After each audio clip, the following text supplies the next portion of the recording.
Hello, everyone, and welcome to the Lords of the Night. With me, as always, is the Lord of Pennies, Satsu 2 cents. Yo, what up? The Lord of Pain is presently away from his computer. He'll be back shortly. And I'm your host, Scribe, the Lord of Punishment. And in the background, you can hear the Lord of Pampers. Poor Squeetus. Mm-hmm. So tortured, so abused. Yes, so pampered and catered to every second of the day. It's a hard life for a baby. Poor thing. Poor thing. Hello, chat. Hello, everyone. Hope you are all having a good day so far and have had a good week and have a good weekend ahead of you. Boy, oh boy. I've had a long day, but it's over with for now, at least until Sunday when I have to start working again. So, ta-da! Yay. And then there is a Lord of Pain, the Ranting Monkey. I am so sorry. Hi, how is everybody? I am all right. How are you, Monkey? I'm having a day. A good day, but a day nonetheless. I went shopping today. Oh my God, what'd you buy? The only thing I got was, for me, was Bad Boys for Life. Oh. Congratulations. Oh, I liked it. Okay. It was a Bad Boys movie. Yeah. Bad Boys is one of the only buddy cops that never had that really great film in the franchise. Mm-hmm. They were just all kind of like, all right. Yeah. But the dialogue between the two of them, their interaction was great. But yeah, the rest of it was just like, huh. We need to bring back Billy Crystal and Gregory Hines. Gregory Hines is dead, my friend. Well, I didn't say it would be easy. I mean, if that's how much you want to watch it, yeah, you know, get a necromancer. It's okay. You know, get him out here, get it done. Because there's amazing things they can do with CGI these days. Deep fake. No. Anyway, Satsu, how are you?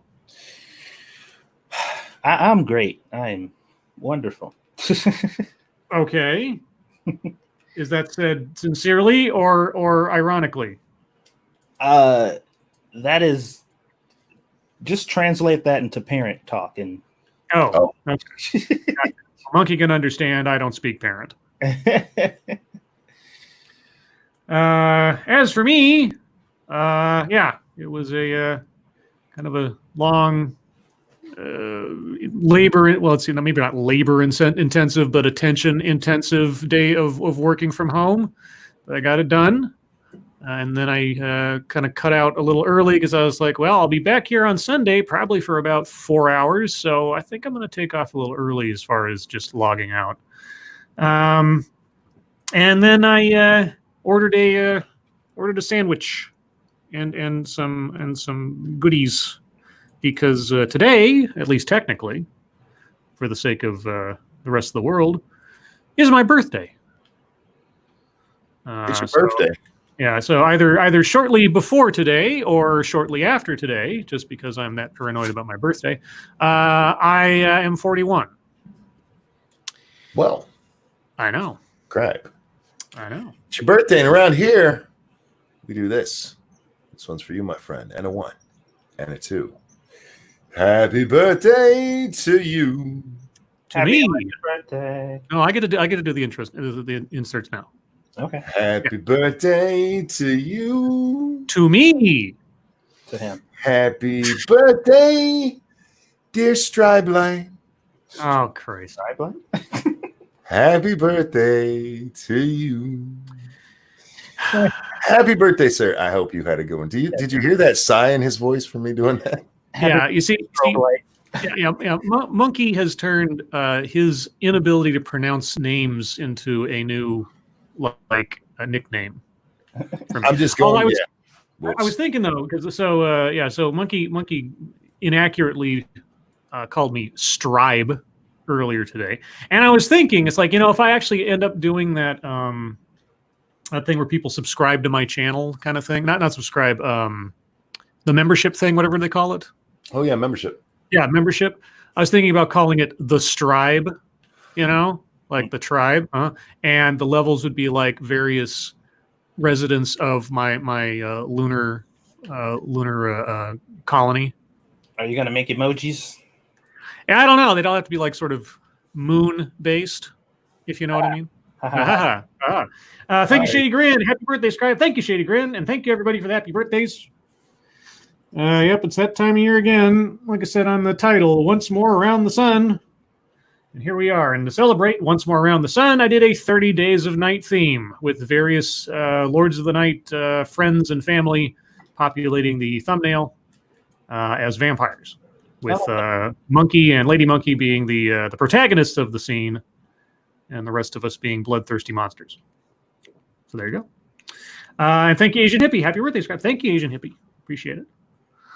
Yeah. So I think that's all the big stuff to do before we get into the schnuzz. So anything, you guys are gaming tonight, if I'm not mistaken.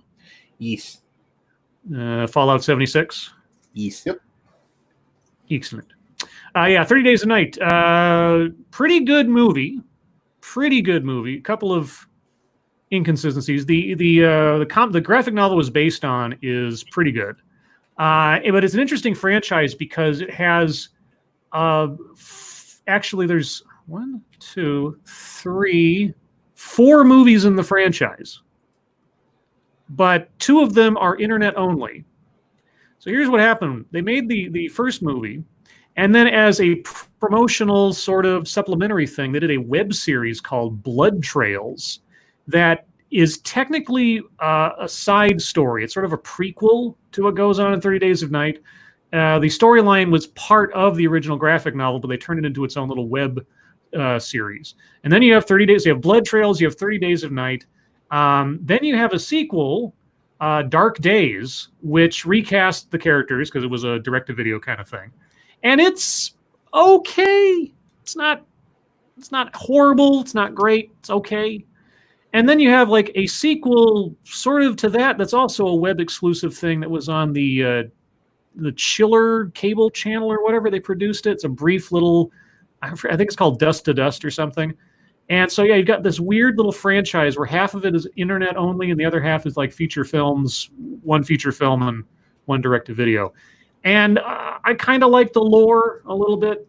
But the first movie is really good because you have Danny Houston, who's an excellent actor playing super duper master vampire. It's really fun to watch him. So, and they made up their own vampire language for the thing. And Ben Foster is in that movie. There's a lot of really good actors in that first movie. Anyway, I could go on. Thank you, Corey Suzuki. Happy birthday. Here's one free interruption. I see it's on my channel. Am I really interrupting myself? You've done it. It's true. I'm that talented. Anyway, I had to honor the fact that the intro includes Monkey Dick, Jim Jones, movies, video games. Hit that like button if you have not already. And please share our stuff far, wide, and sideways. As we've said, and we've continued to say, YouTube does very little to support creators at all these days in letting people know that they exist, us included, and pretty much just about everybody you probably watch that isn't a zillion subscriber or highly backed, networked individual. So if you like something that somebody's put together on YouTube, small or large, be sure to share it. It does help out in the long run. And thank you, Chicago Mike. Happy birthday, Slight. Oh, like Scribe Light. Aha, okay. I was like, this is a slight? Are you calling me Slight? Am I supposed to get angry now? I don't know. But that being said, let's get into the schnuzz. The schnuzz. So I got sort of a potpourri here because no real story sort of jumped out amongst all the others. But I'm just going to go in no particular order of my own potpourri as I click away all these stuff. The what now? You're going to Vanawhite yourself? Yeah, that sounds like some kind of dirty sex act.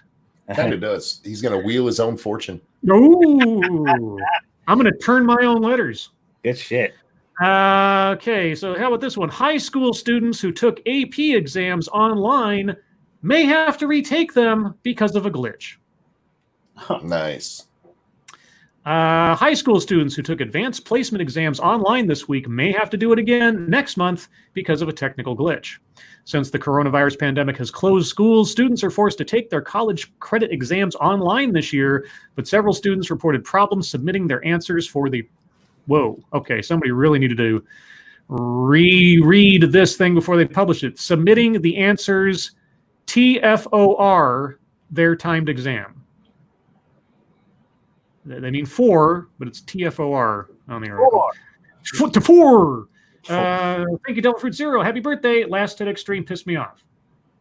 Well, if there was ever a verbal representation of sweet and sour pork, that's it. See, I can be quick on the draw sometimes. I don't even know what that means. Well, I mean, it was like a well-wished and something that was bad, sweet and sour. Aha. I'm not sure about the pork part because, I mean, I'm not calling Devil Fruit Zero pig, and it's just the first thing came to mind. I don't think a sweet and sour chicken be. Yeah, I call him like a coward. No, I don't know. Sour Patch thing. That might have worked. Yeah, but the sweet and sour, never mind. The College Board, the organization that gives AP exams, told CNN they're aware that some students had difficulty completing their tests, comma, which should be a period at the end of the sentence. Who the hell wrote this? Okay, you know, one mistake. Okay, but you end a sentence with a comma. You misspell four. This is written by Alicia Ibrahimi. Ibrahimi. If I'm saying that correctly, I'm probably mispronouncing that, but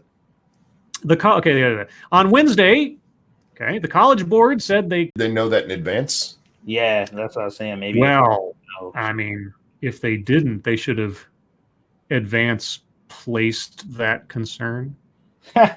You know what? I'm gonna let that one slide. Thank you. You're welcome. Because it was terrible. Mm-hmm. With 45 seconds left in her exam, 11th grader Maggie McLaughlin of Jacksonville, Florida, took a video of what appears to be a black screen as she tried to upload her exam answers as instructed by the College Board. Quote, I'm trying to take the picture, but there's just black and I only have 45 seconds left, Maggie says tearfully. It's not working. Maggie's mother, Laura McLaughlin, said her daughter, like many other teens, have been studying for her AP exams for months. The idea of retesting is unsettling. Quote, you only have 48 hours to request a retest, Laura McLaughlin said. Quote, but at the same time, they don't send a confirmation email, so now we're in this limbo of wondering if she's registered for the retest, unquote. She said an outdated browser could not have been the cause of her daughter's technical problems during her AP chemistry exam Thursday. Quote, she, Maggie, did a pre-test trial where she logged in for a test and used their technology to take a photo of her mock exam and upload it, and during that process, everything worked fine. And so yesterday, when she took her exam, she had every reason to believe that the system would work, unquote. Well, it's not blaming the kid for it. I mean, it's kind of blaming them for not updating their stuff. But just because it worked on the pre-test is probably not the same exact system that they used for the real test. Well, but I mean, if you didn't know that in the background, you could be forgiven for believing that you were set to go. Well, sure, but somebody should have corrected her mom on that point. It couldn't have been that. Yeah, it still could have been. Yeah, it could have still been that and not your daughter's fault. Like, calm down. In the first 4 days of the testing period, students have taken 1.64 million AP exams. Damn. Holy cats. According to the College Board, the organization said over the testing period, at least 3 million students will take them. Quote, after the first few days of testing, our data show the vast majority of students successfully completed their exams, with less than 1% unable to submit their responses. We share the deep disappointment of students who are unable to complete their exam, whether for technical issues or other reasons. 1% of 1.64 million? That's a lot of people. Mm-hmm. Let's see. Typical AP exams are 2 to 3 hours long when taken in person. The format of each tests. I'm not going to read this anymore. My standards, even for CNN, are too high for this article. Wait, was it CNN? Oh yeah, it was Oh. CNN. Yeah, I mean, 3 glaring grammar, spelling, whatever errors in there. No. Get Chris Saliza on the case. He's the editor at large. Thank you, Terry DiMontis. Do they have ghastly exams as well as the AP ones? Clever. Let's see. How about some... Oh, sorry. There's another birthday. Who has another birthday? It is Jesse's birthday. Jesse Green. Jesse Green, 619. It says they've been waiting a whole year for this. Oh, wow, better make it good. Jesse, it's your birthday, and around here we do this. This one's for you. And a 1 and a 2. Happy birthday to you. A whole year, huh? Happy birthday to you. I hope you're happy. Happy birthday, dear Jesse. Hey. Okay. Happy birthday to you. Happy birthday, Jesse. I hope you had a good one, and I'm sorry about the retard. A whole year you waited. Waited a year for a retard. Wow. Hey, you're not. They're slow sometimes. Demonetized. That's not. Let's see. You How don't about monetize anyway. Stop it. I know. How about our daily dose of Ahmed Arbery? Oh, No. Okay, so now when I saw this headline, I was like, did he really say that? Because it just maybe context will clear it up. But anyway, the headline is attorneys for Gregory McMichael. Remember, one of the guys that was involved in the shooting. Right. Attorneys for Gregory McMichael say Ahmed Arbery killing, quote, not just another act of violent racism, unquote.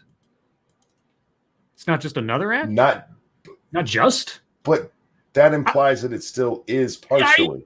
I know. That's what I was like. I was like, oh, so it's act of violent racism plus? Right. This is way more advanced than your typical. Yeah. That is horribly worded. This is next level violent racism, guys. We did. Oh my God. Everybody else. No. Mr. McMichael, I'm not a big fan of you right now, but I would advise you get a different representation real quick. No shit. Attorneys for Gregory McMichael, one of the men charged in the shooting death of Ahmed Arbery, said Friday that, quote, a very different narrative, unquote, will be revealed when all the facts come out. Quote, the truth will reveal that this is not just another act of violent racism, unquote, Frank Hogue said at a news conference. Greg McMichael did not commit murder, unquote. Gregory McMichael, 64, and his son Travis McMichael, 34, are charged with aggravated assault and felony murder in the February 23rd death of Arbery, who was killed while jogging just outside Brunswick, Georgia. Travis McMichael is the alleged shooter in the case. Hogue, along with his wife Laura Hogue, a husband and wife legal team. Okay. Representing Gregory McMichael, the couple are part of a criminal defense law firm in Macon, Georgia. Quote, our client has not been charged the same as his son, Laura Hogue said. Well, yeah, because one person pulled the trigger and the other one didn't. Yeah, why would he's been charged as a party to the crime, which is a Georgia statute that holds an individual who aids or abets or facilitates a crime with the same responsibility as the individual who actually perpetrated the crime. Well, so yeah, it's felony murder. So like if you're committing a crime and you're there, so okay. But if her client has not been charged the same as his son, then why is he being held to the same response? I'm confused now. Real quick in chat, Faithless, that wasn't necessarily a quote mine or taken out of quote. He shouldn't have had the word another in there. Just another. Yeah, it was just stated poorly. Yeah, it was poorly stated. Yeah, I'm not. They didn't take it out of context. He said it as he said it. It's just a poorly worded statement in defense of your client. Yeah, just really poorly worded. We know what it meant. I know. Yeah, we know his intention. I just hope that he doesn't have that kind of slip up while he's giving his opening statement. Right. Yeah. I mean, a press conference, okay, yeah, all right, but still. Let's see. Quote, there are a number of videos that have been released, Laura Hogue said. I thought okay. I mean, a video of the incident, and then there's been a couple of the trespassings or whatever. There are a number of photographs. There are a number of records. Yeah, all of those will have to be assimilated and importantly timelined so that every single second, our hope is we'll put together the truth of what happened on the 23rd. Was there? Maybe there's videos we don't know about, but was there any more videos of the incident itself that we know of aside from the guy that was following? Not that I'm aware of. There's just, as far as I know, like just more stuff outside or around the event. Yeah. Maybe there are people like doorbell cameras or something. You have the camera from across the street. You have the camera from inside the house where there were two separate videos. So There's 3 other videos besides just the shooting video, but none that show the actual shooting. So yeah, I thought the now I'm off on this obviously. The videos that show Arbery or someone who looks like him trespassing, those all took place like days or sometime before the actual shooting, right? Right. And yes. None of them, for whatever reason, have verified whether or not that was what's his face on the cameras yet. Right, but it wasn't like, here's a video of a guy trespassing, and then in the timestamp, 10 minutes later, he's being shot or something. Yeah. Also, okay. Because this is relevant information, apparently the owner of the house is like changing his narrative now. Uh-oh. He said recently, if I read it correctly, that some stuff was stolen from his house at some point. He didn't verify whether or not it was Arbery. Right. But he is now claiming that stuff was stolen after his lawyer literally came out and definitively said that wasn't the case. So that's it. Okay. Well, in other news, unrelated, as was predicted, and I thought had already happened in the past, but whatever, JCPenney files for bankruptcy. I had thought that had already filed for bankruptcy like 2 or 3 years ago, but is this like a continuation of the last story we read about this? Well, I mean, they were expected to file for bankruptcy, or there were rumors they were going to. This is apparently official now. Yeah. JCPenney filed for bankruptcy on Friday, the latest retail giant to see its downfall hastened by the coronavirus crisis. Again, it might have been hastened. I'll give you that. It might have been hastened by like a month or 2 at best. JCPenney was circling the drain for quite a while. The pandemic was the final blow to a 118-year-old company struggling to overcome a decade of bad decisions, executive instability, and damaging market trends. The company said it has an agreement with most of its lenders on the turnaround plan that will allow it to stay in business as a more financially healthy company, but will include closing an as-yet unannounced number of its 846 stores. Just what we need, more unemployment. As part of the turnaround process, JCPenney arranged to borrow an additional $450 million from those lenders to pay for operations during the reorganization. Yay, more debt. The company blamed the COVID-19 pandemic for the need to file bankruptcy. Well, of course you did. You wouldn't want to blame your own horrible management or anything. Or years and years and years of not being able to keep up with the Joneses in the online retail market. Quote, until this pandemic struck, we had made significant progress rebuilding our company under our plan for renewal strategy, and our efforts had already begun to pay off, said CEO Jill Seltow. Sure they were. I can't believe corporate speak after something like this. The pandemic didn't just make it happen. But, yeah, and then it goes into a long and admittedly detailed history of what went wrong with JCPenney and everything else, so good on the reporter for actually reporting. If only they do that same kind of thing for, more national important stories. But what do I know? Let's see. What about this one? New York barber working illicitly tests positive for COVID-19. Well, now working. Do they call his patrons Johns? Well, you see, just so you know, that headline is like, when I read that, I was like, see, this man has sinned, and for his sin, God has struck him down. Sounds like he's banging his clients for money. A barber working at a barber shop, you don't say, in a New York suburb that had been operating in defiance of the state's close order has tested positive for COVID-19, according to Ulster County health officials. And he totally deserved it, right, CNN? I mean, because he was breaking the order.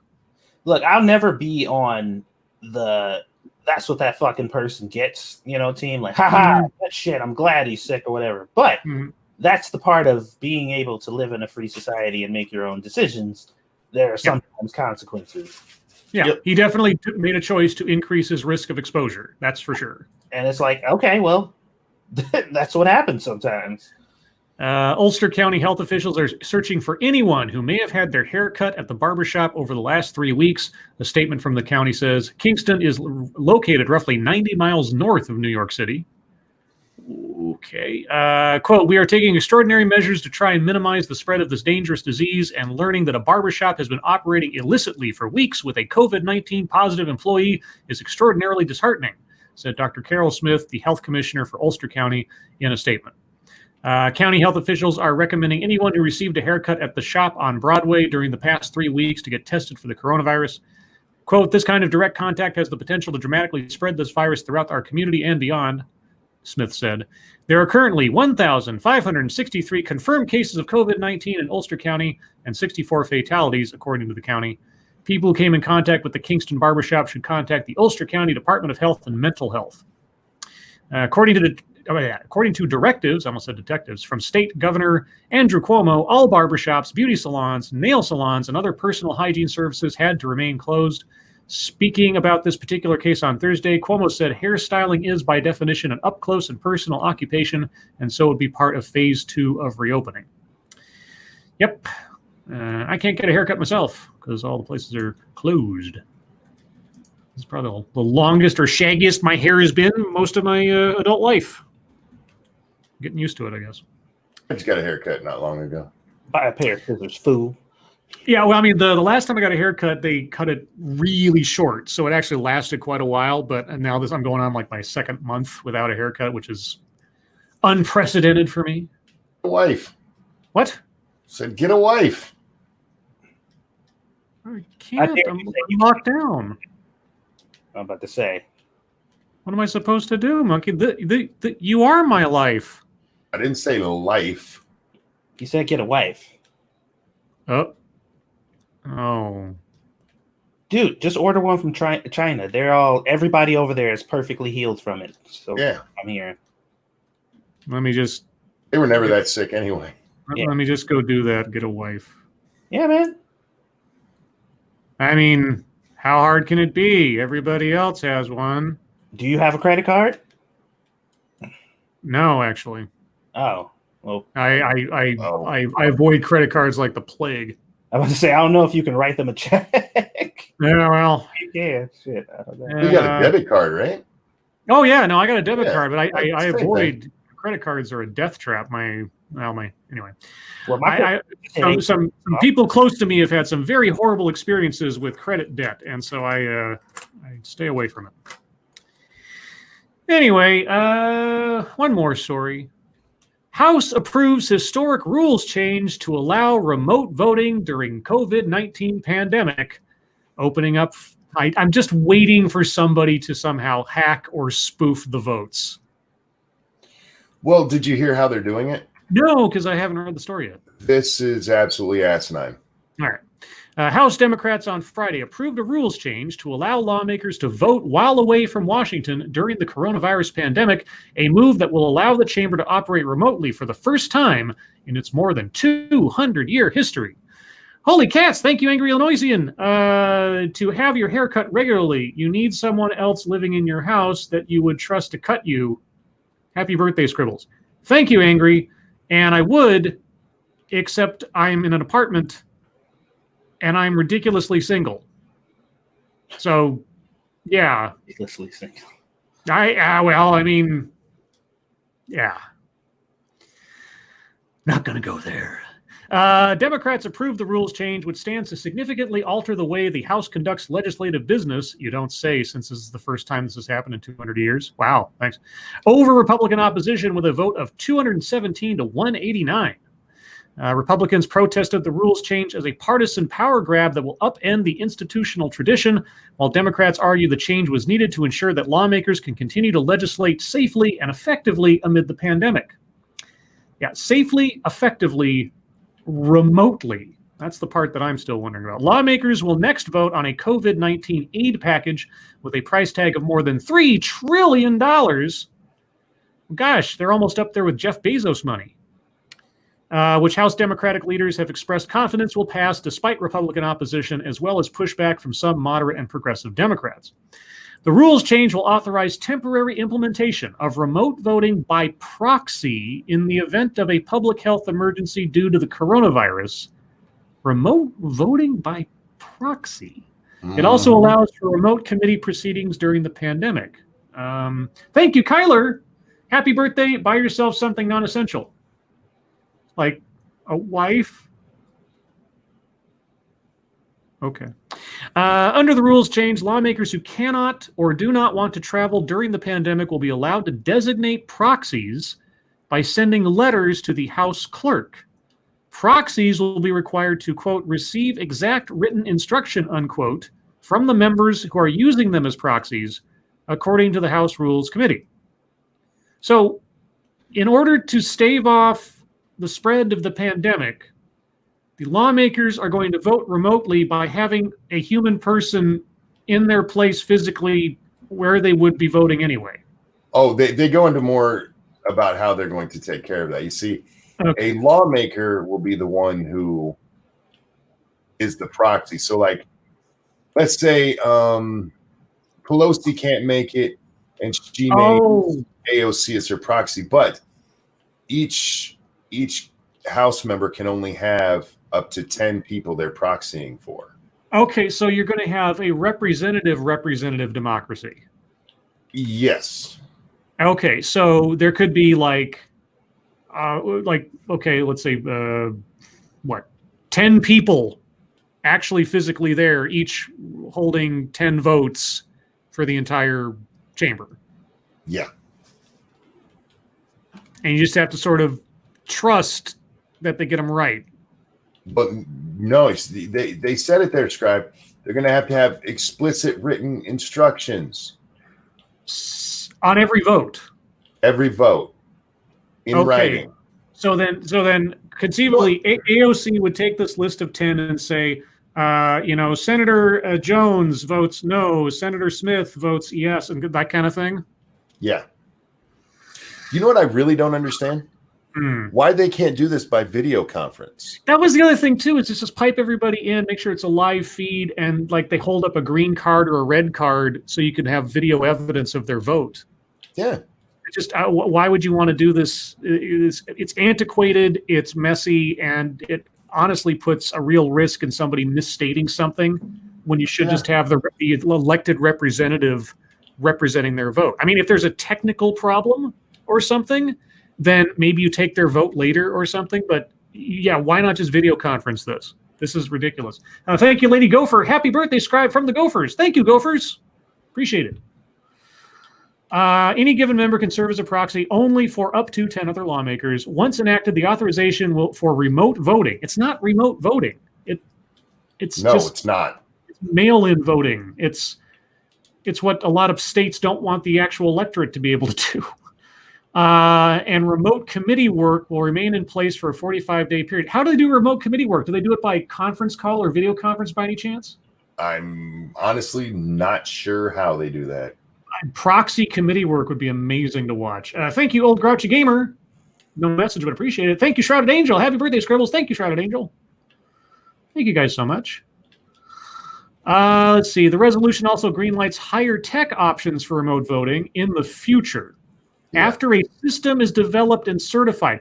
Hey, it's real simple. It's real simple. We've been doing it for years to verify identities on Twitter. You write down on a piece of paper, my name is Nancy Pelosi on vote or on House Bill 2132. I vote yes, and hold it up to the camera.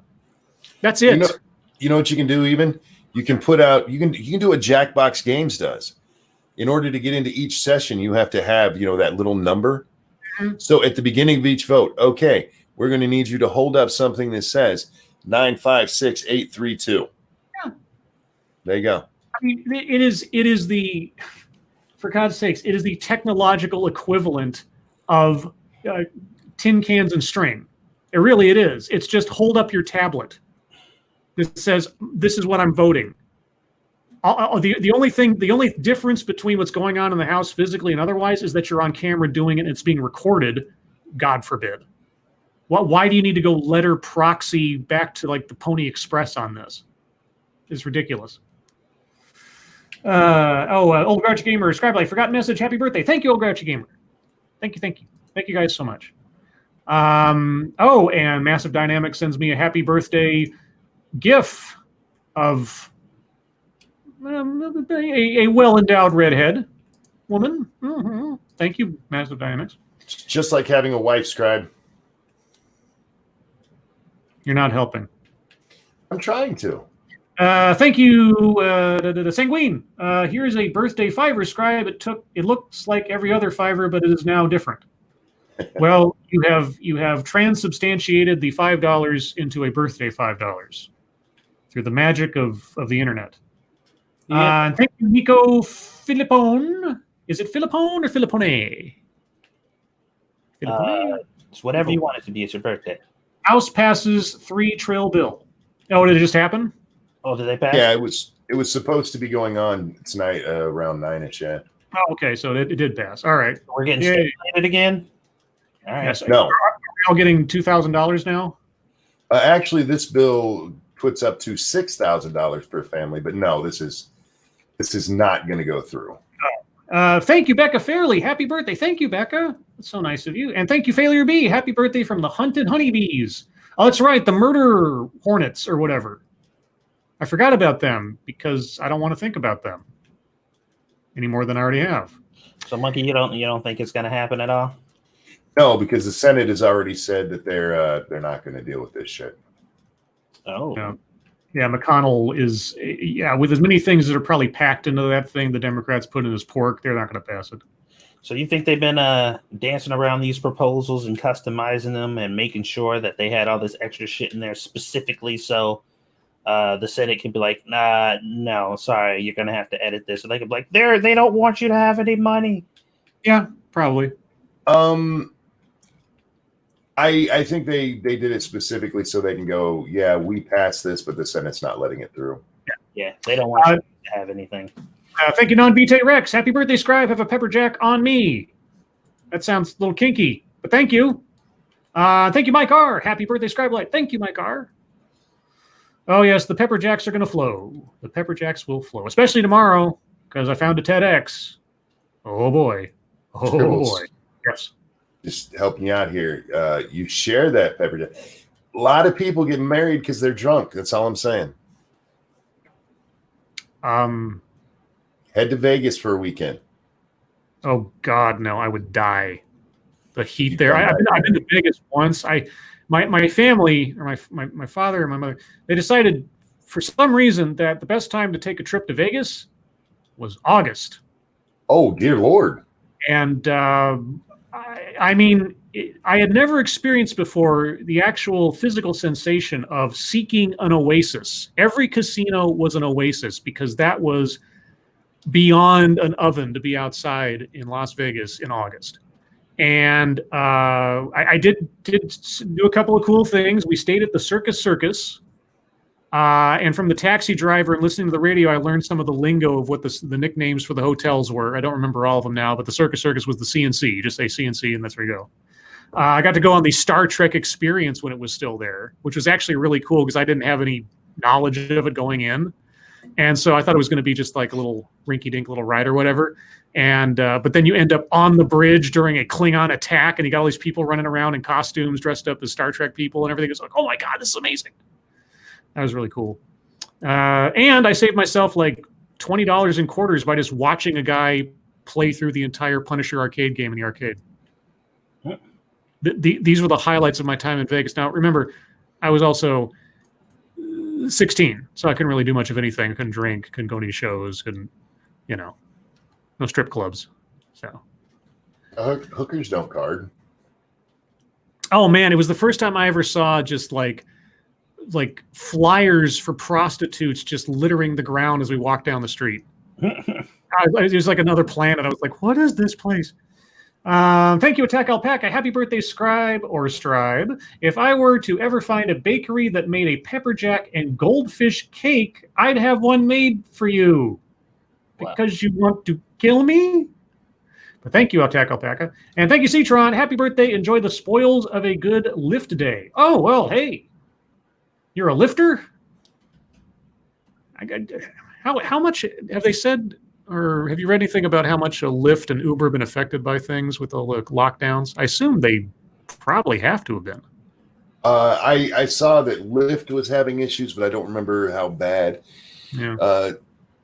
Uber, I haven't seen it all. You have another Yeah, I saw it. Holy cats. Thank you, Three-Sided Coin. Oh, time to crap on Scribe on his birthday. Happy birthday, Scribe. One more year forever being alone passes you by until you die. Damn, you're meaner than I am. Good Lord. Shall we go on to MSS News? No, sincerely, never mind. Sincerely, thank you, Three-Sided Coin. That's very generous if you appreciate it. Even if I just have it alone. Let's see. This one comes from Mercy of Wits.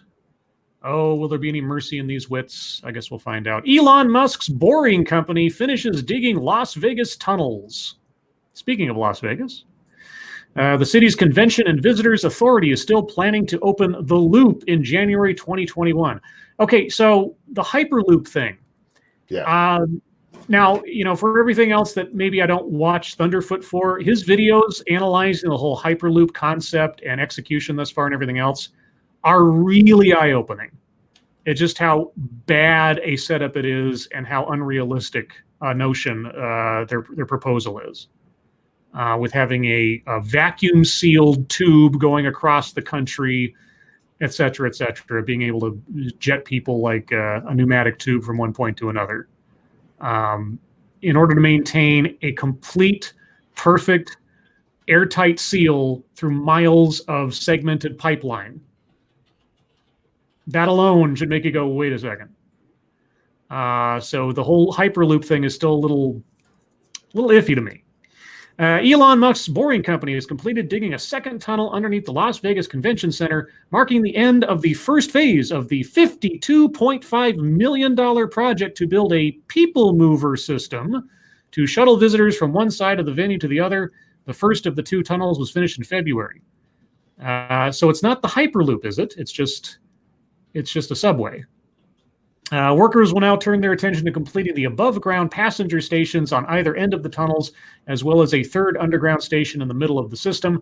The People Mover, which is being formally called the Convention Center Loop, is still scheduled to open to the public on January 2021, in time for the next Consumer Electronics Show, if CES happens, that is.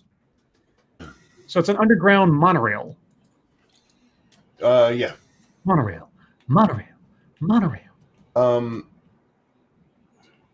Elon, no matter how it ends up being done, he is really about going underground. Yes. Because he's pointed out going up is not really a good idea. Yeah. You can only go up so many times. So yeah, I mean, I'm interested to see what he does with it. Yeah, and especially with Vegas, like I just said, the heat and everything else, it'll be really popular if people can just like shuttle from one point to another without having to do a long walk. Yeah. Let's see. This one comes from Desert Tramp. Man shoots and kills alleged home intruder in Scottsdale. Alleged home intruder? Well, was he or wasn't he? Police have identified an 18-year-old man who was shot and killed Wednesday night by a homeowner in Scottsdale after he was found naked inside the victim's residence. Bro. Yeah. Scottsdale police say the incident happened around 10:45 p.m. near Pima and Happy Valley roads. It's not very happy in the valley tonight. The homeowner was reportedly doing work on the property when the family dog alerted him to some type of disturbance.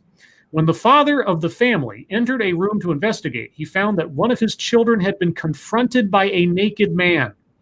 Oh, hell no. Oh, okay, yeah, I think, yeah, okay. Identified Friday as Cameron Yo, Y-O-E. Police say Yo was holding a large piece of wood in a threatening manner and charged at the resident. The resident then pulled out a gun and shot Yo twice, killing him. If all of that is accurate, that's about as justified a shooting as you can get. Yeah. Bring your penis near my child, with or without a board. We're going to have an issue. No shit. The 41-year-old resident was home with his wife and 3 children at the time. No one else was injured at the time of the shooting.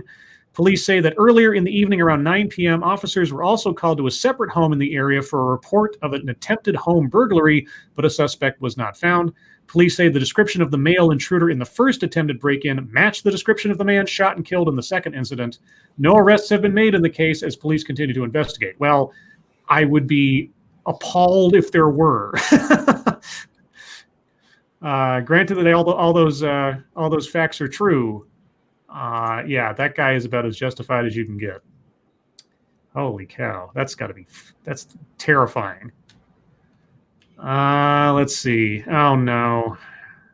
Chief Corner Correspondent, Frosted Glass, sends us this. Oh, sorry. Is it Senior Corner Correspondent or Chief? What's the exact terminology? I don't know.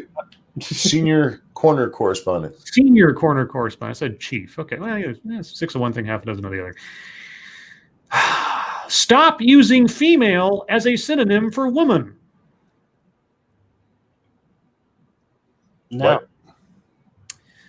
Calling someone a female scientist reduces an entire identity down to genitals, and it has to stop. But you facilitated that situation. Okay. Since I haven't read this yet, I will say that, unless there's some reason to distinguish, just differentiating a scientist as either male or female, I think is irrelevant. Well, that's the point that I'm trying to make here is nobody thought it was necessary until the outcries that we need more female insert whatever the occupation started. Yeah, okay. Let's see. This starts out with a quote. Quote, Mary Anning was the first female paleontologist, unquote. Oh, okay. Well, that is stating it as a historical fact or a first. So tell me why that's wrong. Now, this shouldn't matter. This is the author talking. The statement made me freeze. I went back and read it again. Same as the first time. She thought it was going to change? But like magically it was just going to alter or something, like Schrodinger's comment. What would the article have been if it was different? Like I know, right? And it changed. Oh my God, that's scary. Same as the first time. I added a comment to my review of the manuscript, more or less amounting to, don't do this. We could quibble about who deserves the title of the first woman to practice paleontology. If we did, we'd still have to identify them as a female. People have been fascinated by fossil bones for centuries before the science of paleontology was even invented. Indigenous people were often closer to the mark on the meaning of fossils than European scholars of the same time periods. Which has nothing to do with what you're whining about. Get on with your whine. Exactly. And if we're going to confine ourselves to 19th century science, we're not. Who are we? Who are you talking about? Anning herself learned some of the finer points of fossil hunting along the southern coast of England from the Philpott sisters. Okay, I have no idea who they are, and you don't tell us. But it was really just the last two words of the sentence that bothered me. Female paleontologist. I have never seen nor heard anyone in my field say male paleontologist. Mm-hmm. We don't talk about Gideon Mantell, William Buckland, Henry de la Beche, Georges Cuvier, or any of the other celebrated guys in the field as one of the first male paleontologists. The field is simply assumed to be dominated and driven by men, with the addition of female carrying an undercurrent of how quaint she's trying to science to it. Yeah, exactly. But it's not just that. Female is thrown around here and there in biological and scientific lingo pretty often. Yes. If we find a Tyrannosaurus with bone tissue associated with laying eggs, for example, we can say that's a female. Oh, thanks. But when we apply this to humans, to people, terms we think of as scientifically unassailable can quickly turn toxic. What? Okay, now you're losing me, bitch. What? Yeah, you're talking about designating someone in a career versus identifying a biological specimen. Last week, I had a paleontologist ask me if I would like to be included in a directory of women paleontologists. I appreciated that they knew I'm non-binary. Oh, God. But that I use feminine pronouns and largely present as femme.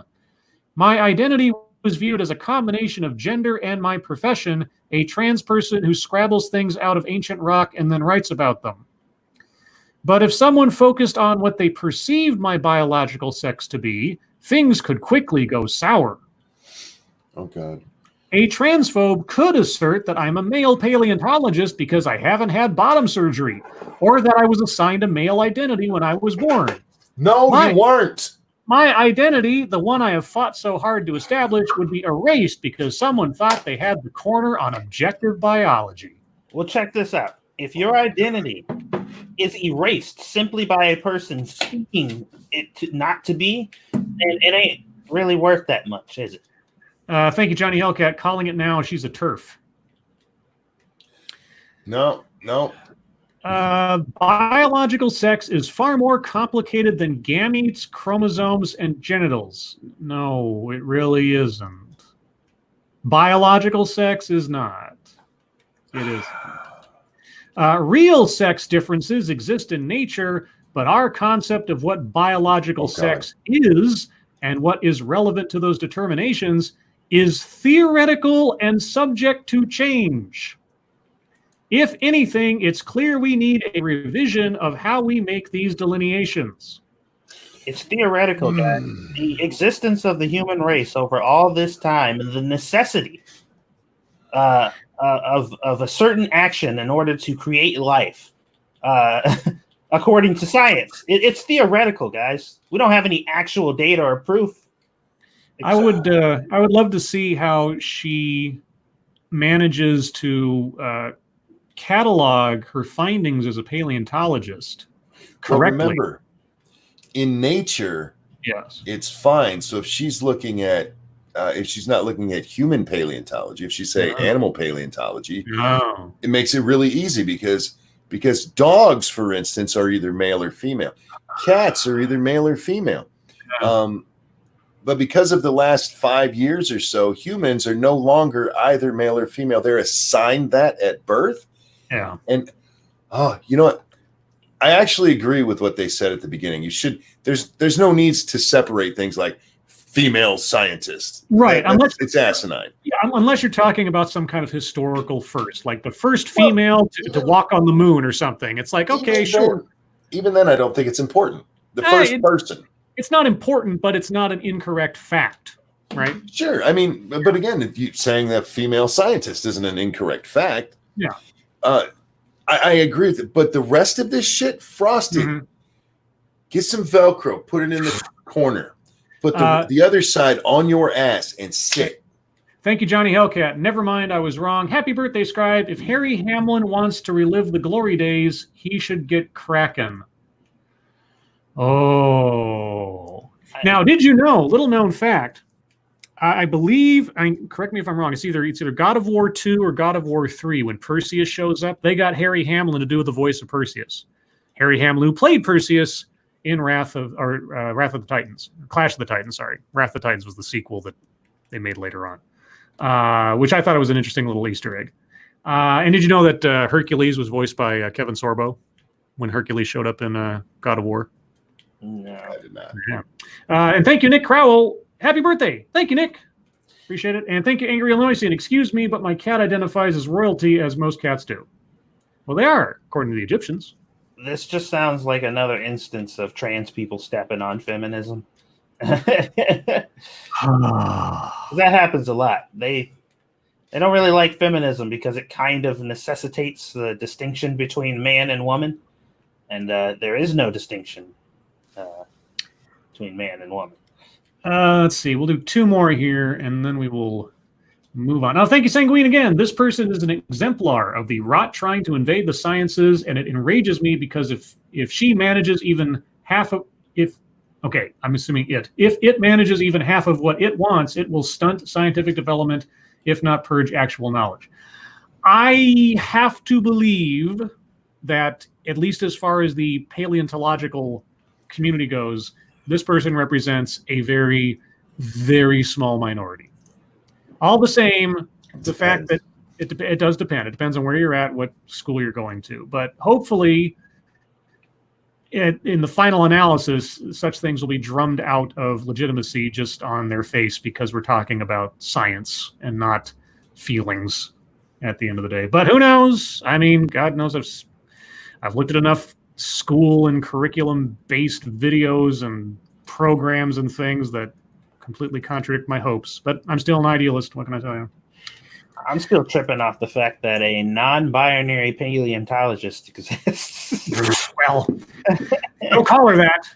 that's making light of her identity something. The first of her kind. Yeah, even though she has to point out what she is all the time. This one comes from Massive Dynamics.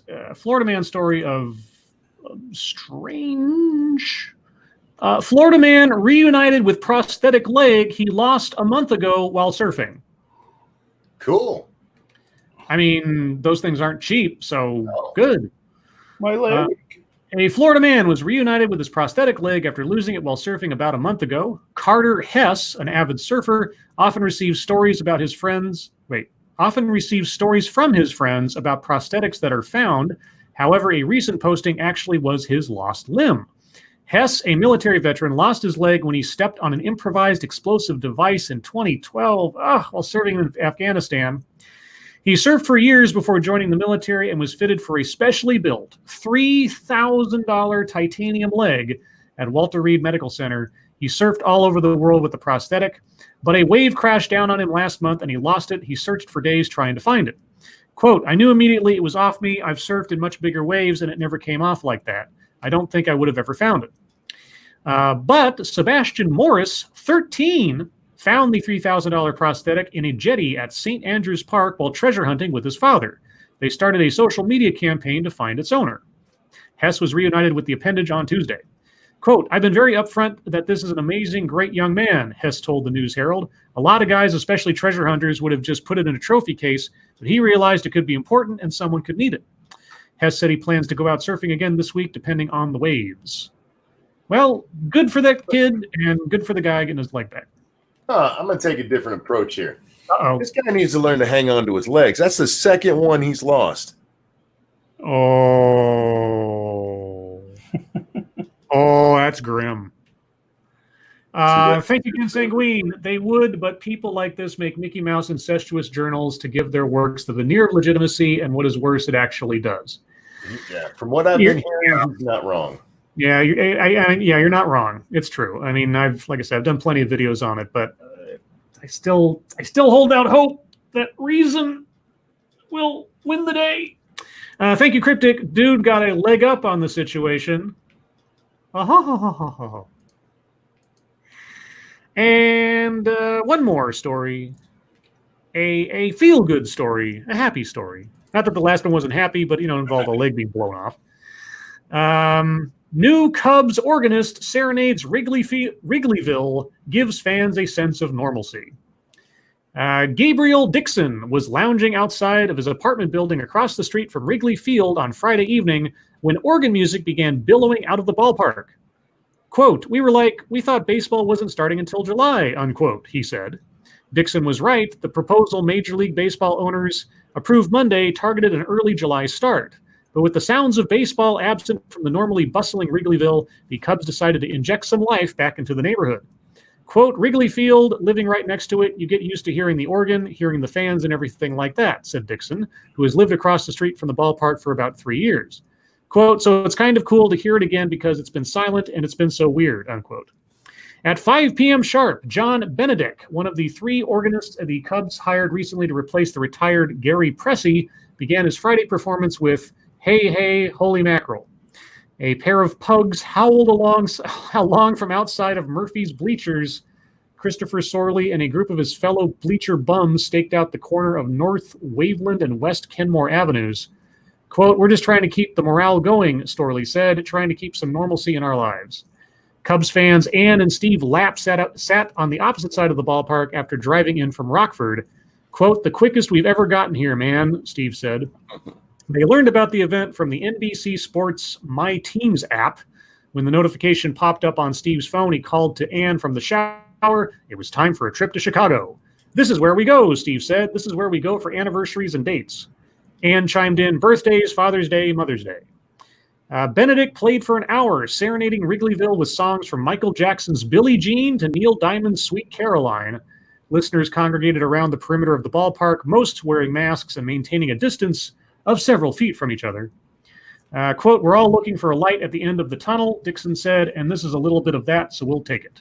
As if on cue, Benedict launched into the Beatles, Here Comes the Sun. Aww. That's really cool. Yeah, that's nice. All right, guys. Well, thank you so much for all the stories. Sorry to get to them all. What? In chat, Angry says, bad monkey, very, very bad monkey. What? I don't know. How dare you, sir? What did you do? Oh, cripple is cripple? No, it was for the joke. Oh, the leg joke? Yeah. It wasn't a joke. The man's lost 2 legs. I feel like he needs to learn a lesson. You know, I'm assuming that for that guy, it's a very, very depressing time when it comes to leg day. Oh. Thank you, Gamer Valine. Evening, guys. Out of curiosity, did you see the video I linked on Twitter? Caught LOTN on replay and wanted to fill you in on the Spratly Islands. I haven't seen. I don't think I've seen the video, unless it was. When did you send it? I guess. Speaking of videos, I did want to give a shout out to Adonis Bartolote, who created a neat little Lords of the Night promo for us today. Yeah, that was pretty cool. I haven't got to see it yet. It's real quick. He overlapped us doing our intro, each of our voices in time with one another for the Monkey Dick, Jim Jones, etc., amongst a couple other things, and it's really neat. And I retweeted it out and shared it. So if you haven't seen it already, go check out my timeline or Satsu's, because Monkey doesn't care. And that was when we were out shopping when the notice came through, okay. And I completely forgot since then. I apologize. I will watch it. I promise. Yeah, it's okay. But Gamer Valine, no, I don't think I've seen whatever video it was that you shared. And, I didn't see one from her. Yeah, and as I'm looking for it, I come across the GIF that Massive Dynamics sent me again of the redhead, and I'm mesmerized.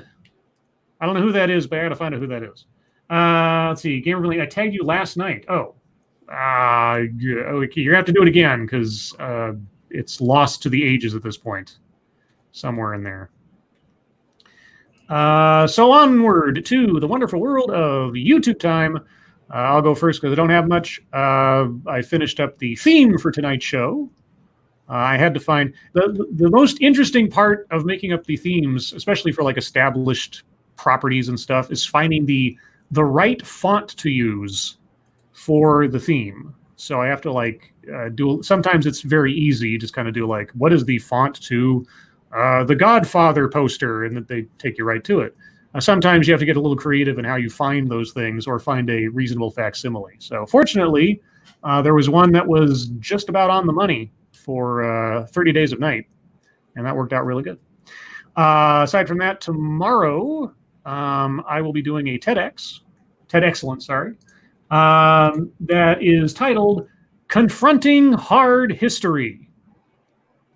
You may be able to guess which history is going to be hard to confront. Kind of sounds like a historical porn. Yeah, what did I use as the thumbnail thing here? I just said hard history. Yeah, and I think I used the Die Hard font for that one because I thought that'd be clever. Yeah. Anyway, that's what I got for YouTube time upcoming. Satsu, what have you been up to? Finishing up the editing for my next cooking video, which will be coming up in the next couple days.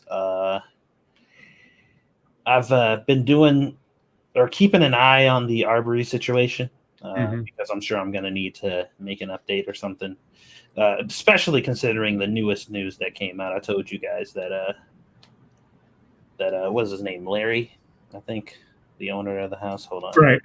Gotta look at my notes here. Yeah, Larry English, the owner of the house, is now claiming that some stuff was stolen from his house, but has not confirmed whether or not it was from Arbory.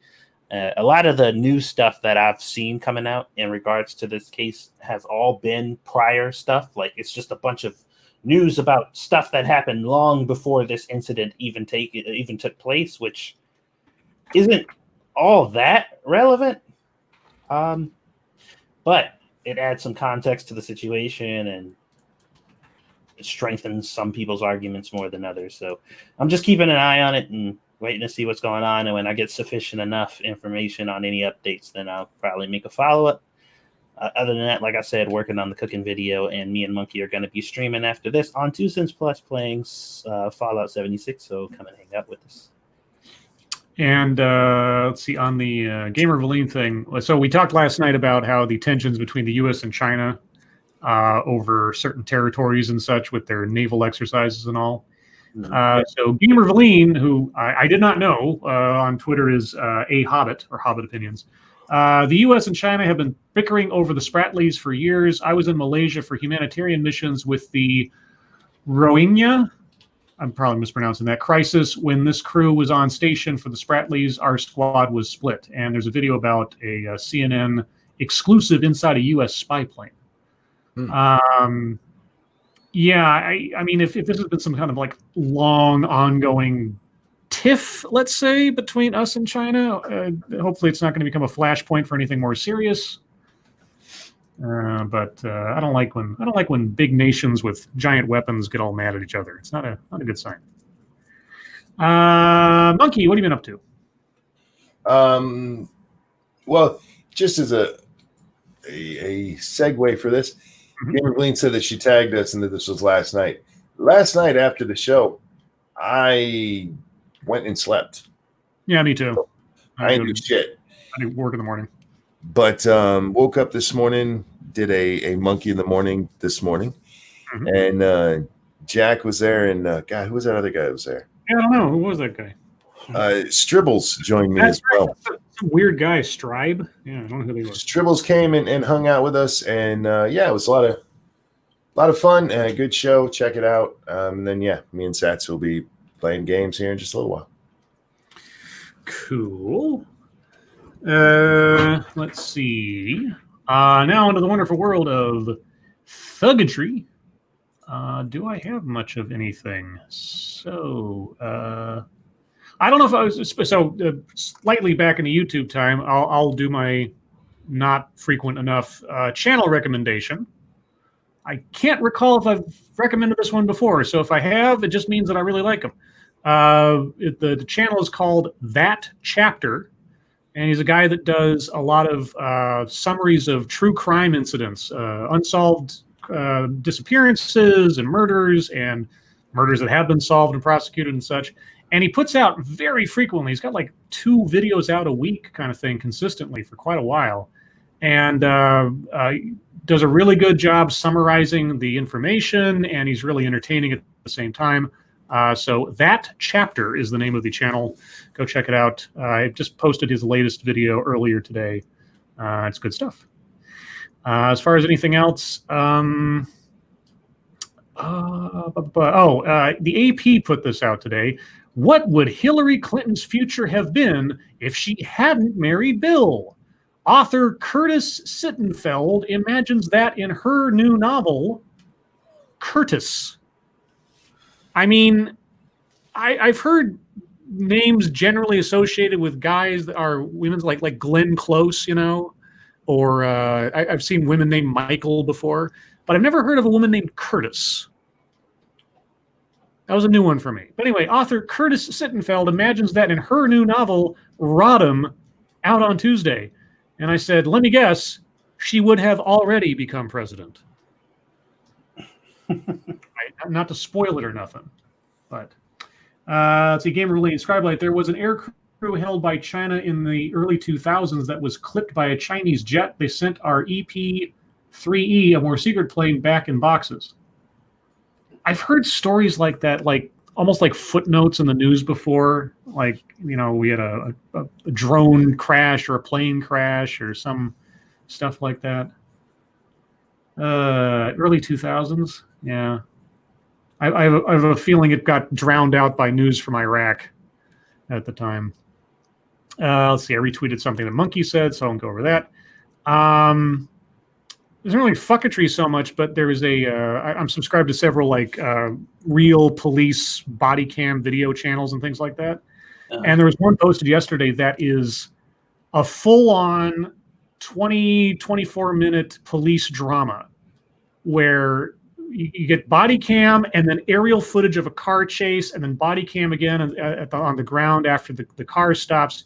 And it is, if you just watch it from beginning to end, and you don't pay. I mean, the title kind of tells you where it's going, but not knowing how things proceed, it is exceedingly tense. It is like one of the most tense things I've watched as far as like real life police stuff lately, because it starts out. Well, I won't say too much, but anyway, I posted it on my feed, and not for the faint of heart, let's say, because it does get a little extreme at the very end, of course. But yeah, that was something else to watch. And then The Hill covered that whole Clapper being cut off on the CNN feed today, and that was funny. That was a good video, actually. I can't believe the way they covered it. They were almost too honest. And hey, Drunkle, how you doing, man? Hey, Drunkle. I think I didn't see that. The Clapper. There was Clapper. Oh, that's right. I'm getting mixed up with what I saw on Monkey in the Morning today versus it was on the Lords of the Night. So Clapper was being interviewed on CNN by some CNN guy, and the guy was quizzing him on, hey, revealing that information would have been wrong, correct? And just as he's about to answer, or right in the middle of the question, the feed from Clapper freezes up and then goes dark. Oh. And it just seemed a little too convenient. And but the guys over at The Hill did a little segment on it today and covered the whole thing in very good detail. It was a very good little summary of everything that was going on. So yeah, conspiracy theories all over, but who knows? Could have been a technical difficulty, legitimate. Timing was awful convenient. Awfully convenient. And the only other thing, and I was talking to Monkey and Satsu about this before the stream. So, and Monkey put a seed of doubt in my head about the mechanism here. But there is a theory, and I need to emphasize it is a theory, at least so far put out by the Quartering, and you can take that with whatever credibility you want. That all of those comments you may have seen or seen jokes about lately of somebody posting on nearly every video on YouTube that says something to the effect of "want to be friends," is more insidious than simply a bot, in that the theory is that if you happen to subscribe to one of those channels, and I don't know why you would if you don't actually know what the whole scheme is behind it, that will then somehow auto-magically allow the owner of that channel to then take over your channel or hack into your channel. I don't know if that is true. I know that those comments that are have been on my videos recently have all disappeared in the last 24 hours, so maybe they zapped that channel completely. I'm hoping so, because either way, it was a bot and it was annoying. Look into it. But the wisest course of action is do not respond to those comments, and certainly do not subscribe to any channels attached to those comments, because it's a scam of one sort or another, either way you look at it. And other than that, I think that's all the fucketry I've got. Although I will challenge anybody to name off all of the associated Lords of the Night and other characters that appear in tonight's thumbnail, because I have at least one extra in there I'm not sure people would have caught or recognized, but who knows. And with that, Satsu, what do you got? I got a couple things today, but I'll try to not take up the rest of the time here. One of them was a person who appears to be, or at least based off of what I've seen and read, is a employee of Twitch. They're a Twitch employee. And they are putting forth the argument that when it comes to competitive gaming, being able to voice chat is an unfair advantage. Well, if you're unable to voice chat, then I guess, except that it's been common for like the last 20 years or something. Yeah, they didn't really do a really good job explaining this position. Yeah. Not that there's any reasonable explanation for such a dumbass position. But they just kind of ended their whole kind of senseless rambling about the subject with voice chat in competitive gaming is just unfair, period. And just left it at that. And I'm like, I struggle to understand exactly how stupid you need to be in order to make that argument. Like any team-based competitive anything, not like communication is not only, nice to have, it is almost necessary. In almost any example that I can think of, I've never heard anybody like make that argument that communicating with your teammates is unfair in a competitive setting. I can't even understand that logic. So this person is I'm assuming trans, non-binary, something. It's trying to look like a woman, but not doing a very great job. Sounds exactly like a man. So take that how you will. I'm just gonna say they are a part of the LGBT community. Sounds like somebody who is unable to compete effectively at the levels that they want to, and are making up excuses. That's what it sounds like. Well, here's the thing: it's obviously an advantage, but that doesn't make it an unfair advantage, right? Because you have the chance to do it too on almost every platform with pretty much ease. Mm-hmm. Well, yeah, and that was like a part of their argument, which was what was puzzling, because they kept emphasizing that whenever you're doing competitive gaming, like you're supposed to try to pull together as many advantages as you can. Like that's the goal. You pull together as many advantages as you can, and I guess on those grounds, because it is an advantage, it's unfair. I'm like, it's assumed.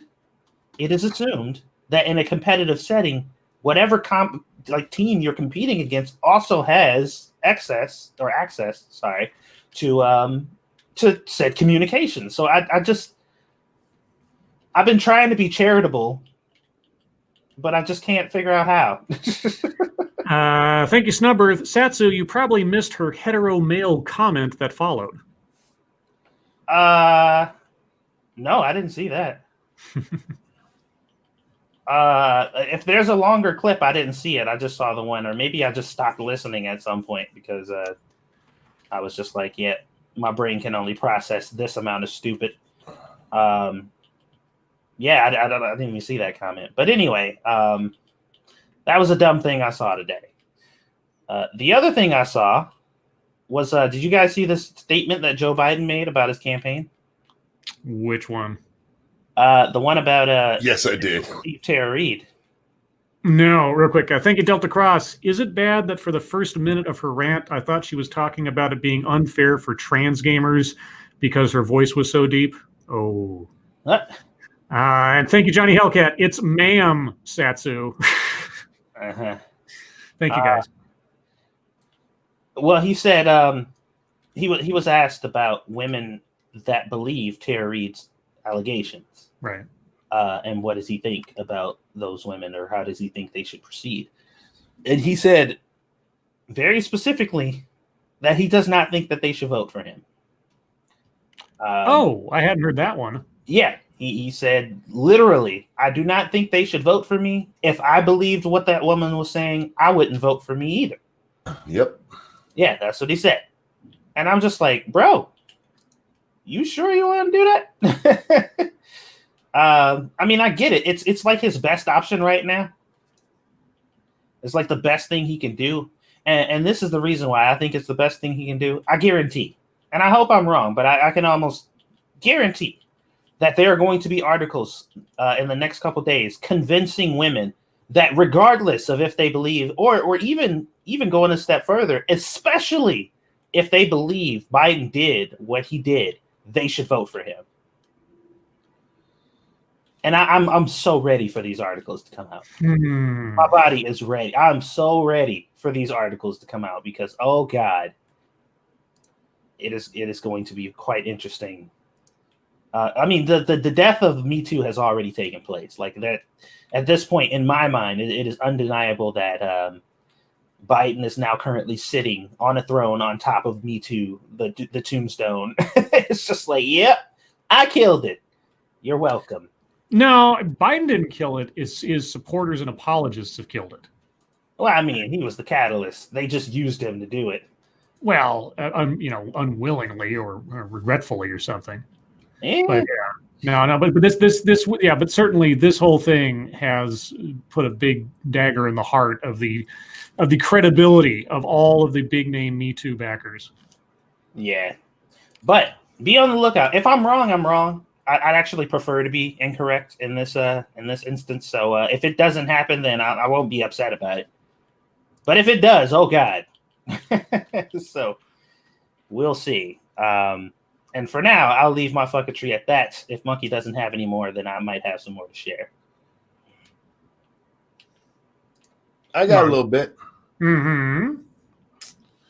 Let's see. Let's start with this one.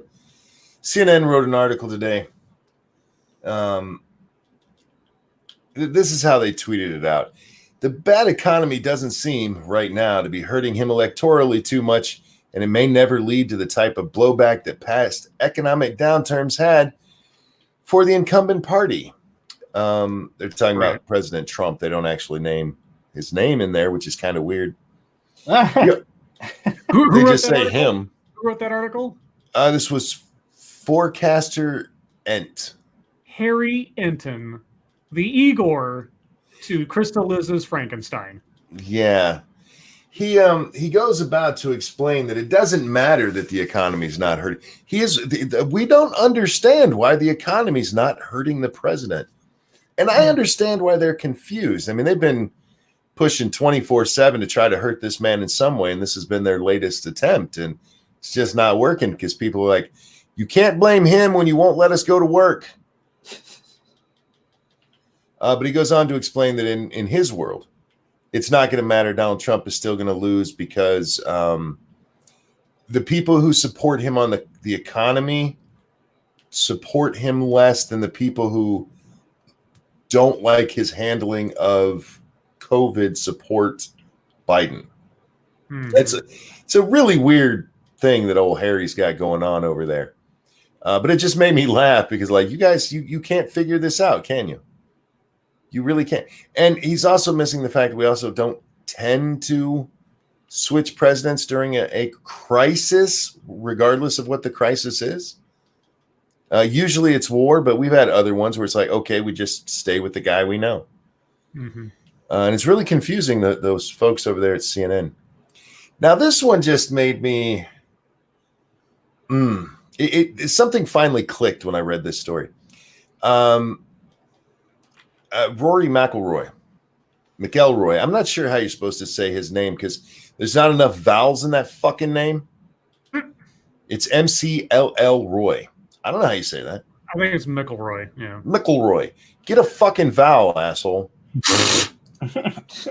Anyway, he got a lot of shit because he went golfing with the president a few years back, and a lot of people are, how dare you, you fucker. And he went, and I forget where he was at, some radio show. And they were talking to him about, will you ever do it again? He goes, well, the fact that I haven't pretty much shows you what your answer to that. I really don't like the president. And he says this, we're in the midst of something that's pretty serious right now. And the fact that he's trying to politicize it and make it a campaign rally and say we're administering the most tests in the world like it's a contest, there's something that's just is terrible. There's something that is terrible. That is a direct quote. This has been coming up over and over lately. This thing of, why is the president treating it like a contest? And it finally hit me, and I don't know why this didn't hit me sooner. This is a failing on my part. For weeks, more than a month, I'm sure, the media was out there. Everybody else is testing more than we are. South Korea's testing more than we are. Germany's testing more than we are. Mm-hmm. Maybe, and I'm just throwing this out there, the reason Donald Trump is out there talking about how we're the ones testing the most now is because that shit kept being thrown in his face. And now suddenly that it's him saying that, oh, no. We can't treat it like a competition and talk about who does the most. Fuck all of you. Yeah, I kind of caught up, and that's the same deal with the China virus thing. where it's just like China virus, China virus, China virus. Trump, what do you think? China virus. Oh my God, how dare you fucking what the fuck is wrong with you, Trump?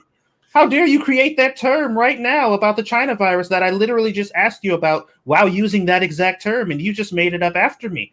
Oh my God. I'm just like, yeah, and I'm not sure why that one took me so long to put together. But yeah, the reason he's doing that is because that's what you've been doing. So stop blaming the president for shit you've been doing. And then did I have anything else? Well, yeah, these two are kind of related. Our new White House press secretary was at it again. Oh, I saw this. Oh great. My God.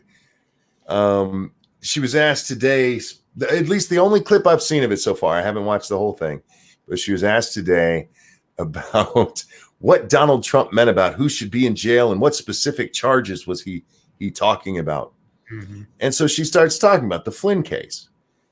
And she lays it out, and he's like, no, you didn't. What specific crimes? So she names off the crimes again, specifically like what Clapper was being talked about. Would it be illegal to leak the name that you unmasked? Well, yeah, we're gonna have to cut off that interview. And at the end of it, she just kind of like fucking runs over this guy to tell him, this is the kind of stuff you guys should be investigating right now. Mm-hmm. And just left him. I really hope you do, because that's the job of a journalist. Yeah, left him there holding his dick in his hand. It was funny as shit. Yeah, like you're sitting here asking me, like I'm supposed to know when it's your job to look that shit up. You forgot how to do that?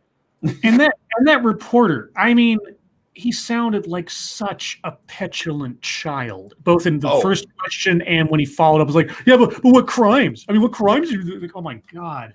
Yeah, he was a petty dickhead. And guys, I'm going to throw the link in the chat so you guys can watch it if you'd like to. But following that, Yamiche Alcindor, she's a reporter for PBS. Oh, yeah.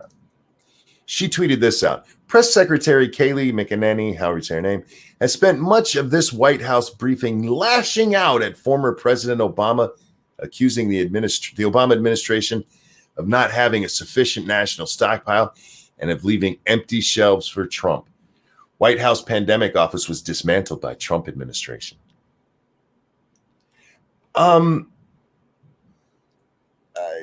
Okay, those are separate issues.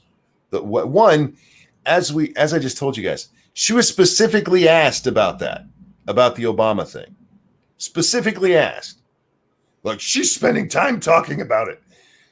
The national stockpile. Both Trump and Obama deserve blame for that one. Both of them do. Because neither one of them restocked it when stuff started going bad. And as for the fucking pandemics office, they got rid of the head of the department and moved the department in with other people. They're all still there. It is amazing how mad the news is getting over Kayleigh here. They really do not like this bitch, and it makes me happy. I don't even care if she's lying at this point because it pisses them off, and that's making me happy. It's funny because they have to step on eggshells because she's a woman also. I know. Oh my God, because we just had that whole incident. The misogyny of the way people treat female reporters. I'm just like, oh boy. Something I forgot to mention, though. Yesterday, did you guys catch what the name of the stream was? I don't remember. It was called the CDC's Guidelines to Reopening. Oh, yeah. We didn't talk about that shit at all during that whole stream.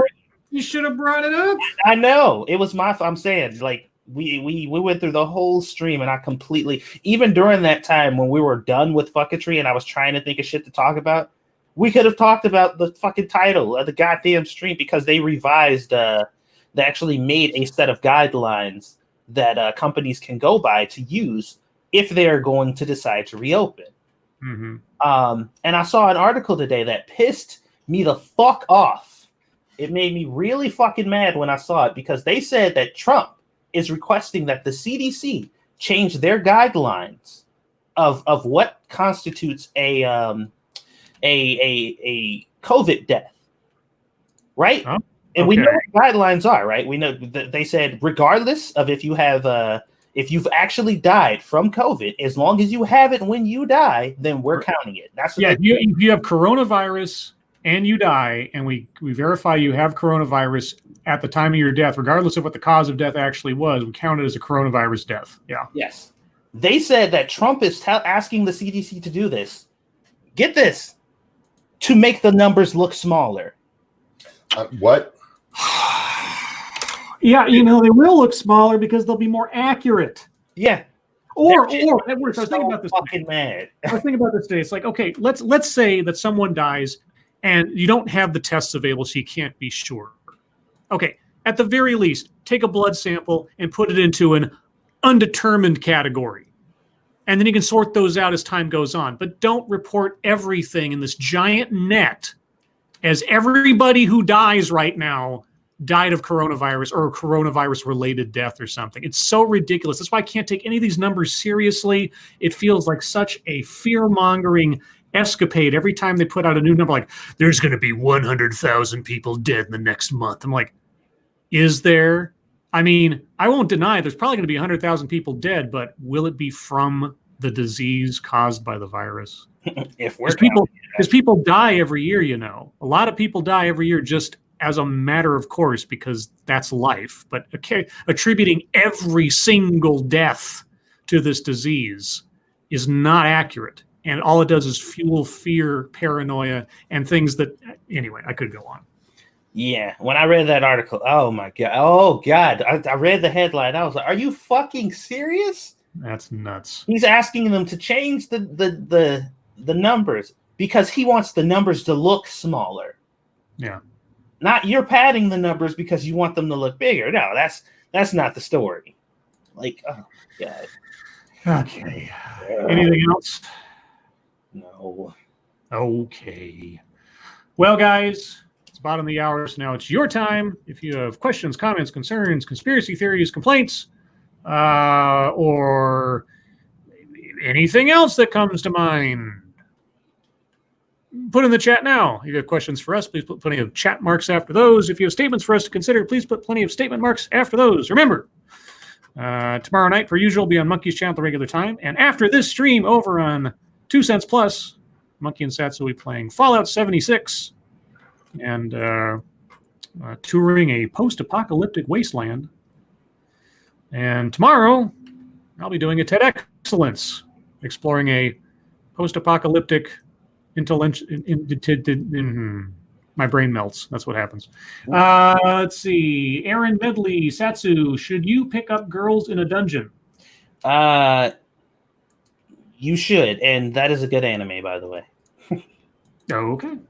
Mata Winter, oh lords, did you know there is a video of that Twitch staffer being scratched on the chin and acting like a puppy? That is totally not surprising. That kid looked autistic, man. And not like, I'm not saying in a bad way, like the way that they talked and the way that they moved or whatever definitely seemed like they had something going on there. And I'm just like, this is from what I've seen, they're in a pretty high position on the Twitch staff. I'm just like, okay. Taco Paca, what was the best birthday present all three of you have ever received? I've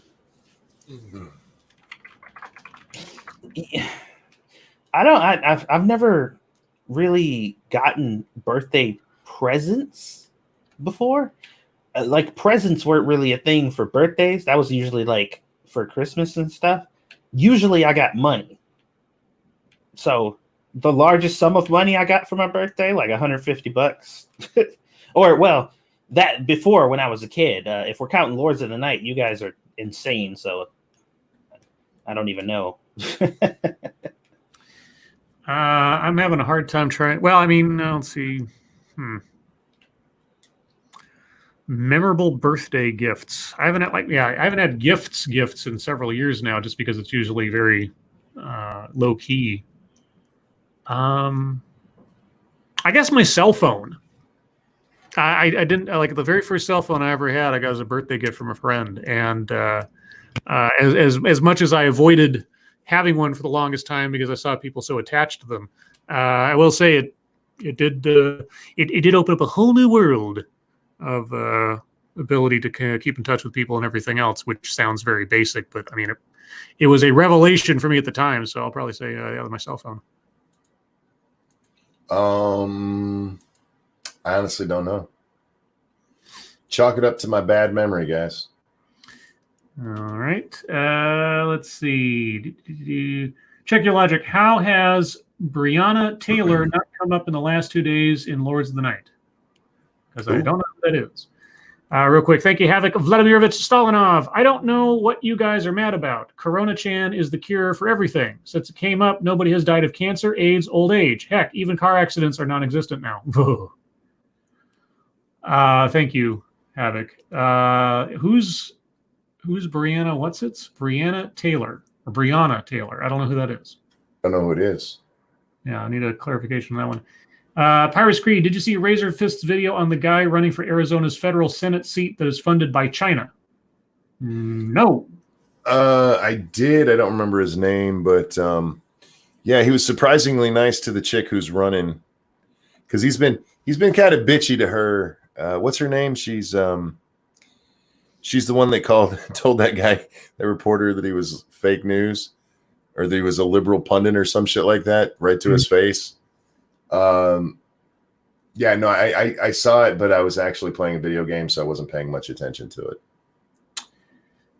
Will It Forge, will you let everyone know that Will It Forge plans a watching paint dry stream for as close to 5 p.m. Eastern time as he can manage? There you go. If you'd like to watch paint dry with Will It Forge, that's, I'm assuming you mean 5 p.m. Eastern tomorrow? Be a little late for it today. Yeah, I know. Harvest Marvos. So I'm seeing people saying the new press secretary for Trump is amazing. What do you guys think? She's fast on her feet. Tell you that. Entertaining. Yeah, I don't know about amazing, but she's funny as hell. Yeah. And doing a good job of smacking them fucking holier than thou reporters around. Yep. She's being a good frontline tackle for Trump. Oof. Dangerous Spaces. Joe Scarborough also misquoted Bill Barr regarding his history is written by the winners quote. Do you think no one made a fuss just because they missed it? Yeah, who watches Joe Scarborough anyway?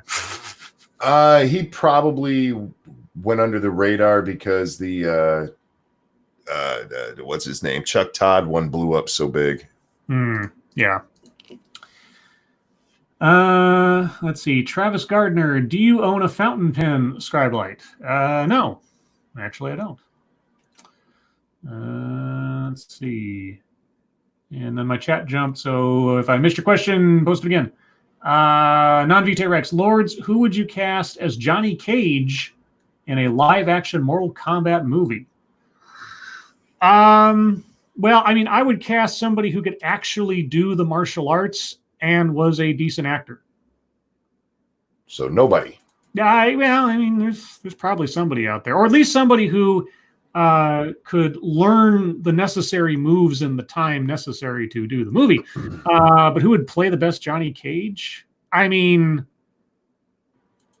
wasn't he technically based off of like Jean-Claude Van Damme?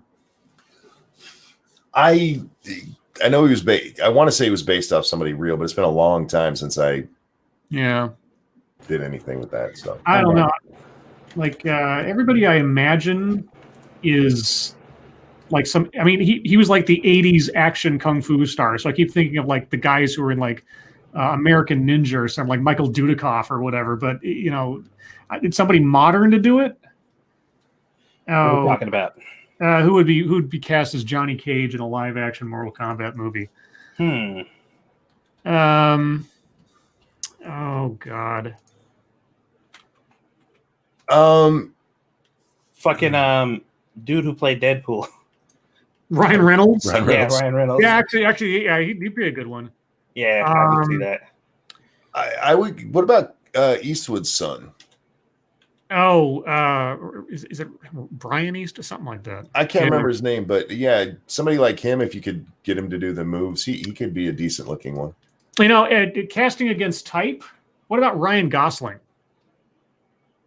Ryan Gosling. He's like the one that looks gay, right? I don't know. Do you think he does, Monkey? If he's the one I'm thinking of, yeah. Oh, okay. Oh, sure. Let's see. Dom O'Leary, Scribe Light. Do you own a Light Scribe pen? Nope, I don't. I owned a Light Scribe disk drive way back in the day. That's where I took the name from. I just switched the words around, and I thought, that sounds kind of cool. I'd forgotten that there was actually a company that has like pens with flashlights attached to them, but that's beside the point. Let's see. Pirates Creed, Scribe, would you prefer a hot redhead vampire or hot redhead elf girlfriend? Oh. Well, I've always had a thing for gothy chicks, so probably the vampire girlfriend. Yeah. Actually, I've had, truth be told, my last long-term girlfriend was a redhead, and we did play Vampire the Masquerade together, so she technically was a hot redhead vampire. So yeah, I'm already biased. I think the elven girl could cut your hair. Probably. Yeah, with her twin daggers or something. Right. Devilford Zero, Skyblade, is the U.S. a police state? After Sinatra's video, I feel we are. Some municipalities in the country right now sure do seem like it with some of the things the police are doing. I don't think the U.S. as a whole is, but some local jurisdictions and or governorships are pressing their luck with it, I think. And Monkey can attest to at least locally. Yeah, my governor's a shitbag. Terry DeMonte says, Danny DeVito for Johnny Cage, easy. Oh, that would be awesome. Danny DeVito, oh man. It is so cool. I got to say it's about Danny. He was in, things like Big and stuff like that, but he really made it big the first time in Taxi. Yes. And it's so cool to see, like, my son is a big Danny DeVito fan because of It's Always Sunny in Philadelphia. Yeah. And to see his career kind of have that nice big kick there as that man's getting old as fuck. Yeah. So I'm happy for Danny. I've always liked that weird little midget dude. It's so interesting when you see someone who's like, they're a legitimate star, but they've obviously dimmed over the years, and then they just come roaring back into relevance. Yeah. Like Betty White. And I mean, it's a little antiquated now, and obviously time has not been kind to his reputation, but it was really cool at the time that out of nowhere, Tarantino like resurrected John Travolta from nothing. Oh, sure, yeah. Into something. And then it was just off to the races after that. But yeah, and I like the Expendables movies where like all the old action stars show up. Oh, yep. That was really cool. It's like, I know that guy. I feel like those movies didn't like propel any of them forward, because I swear, like seeing those movies, I thought I was going to get that feeling of like, oh, they're back, and I was just like, they're just old. Well, I will say that Rutger Hauer, not Rutger Hauer. God, Rutger Hauer. I mean, Rutger Hauer, he's always been a good actor. I meant to say Dolph Lundgren. Why the hell I mixed those two up? Jesus. Anyway, Dolph Lundgren, I've seen him in a lot more places recently since the Expendables than I ever would have thought otherwise. Like he was a Russian mobster in Arrow, Green Arrow, the TV show, for a while. And he's been in other places as well. And not to mention, he was in the sequel to Kindergarten Cop. Wait, there was a sequel to Kindergarten Cop? There's Kindergarten Cop 2 starring Dolph Lundgren. Wow. I know. You didn't know that existed, did you? I did not. Oh, but look it up. Oh, look up the trailer. Oh, God. Let's see. Dangerous Spaces. Liam Neeson got a massive boost after Taken. Yeah. I mean, like, of course, that was just like such a great action movie just by itself. That was like pre-John Wick, sort of just frenetic action, and it was so much fun. The sequels were awful. Oh, the sequels are terrible, but that first one's still great. Yeah, Taken was the first time I became conscious of Liam Neeson. I've been a Liam Neeson fan since Darkman. Yeah, since he was Peyton Westlake in Darkman. Let's see. Aaron Medley, when Grounded, aka Honey, I Shrunk the Kids survival game comes out, are you two playing it? Talking to you and I've never heard of it. Oh, it's been sent to us a couple times, Monkey. It's that game that looks like a survival game. It's got a bunch of kids that look like they're in the backyard or whatever. Like all the bugs and stuff are really big. We talked about it briefly. I don't know if you actually went over to take a look at it, but we actually discussed it. I feel like you're lying to me. No. Let's see. Kyle says Dolph Lundgren, a surprisingly smart guy given his looks and career path. Now he's like a degree in chemical engineering or something. Yeah, he's a really smart guy.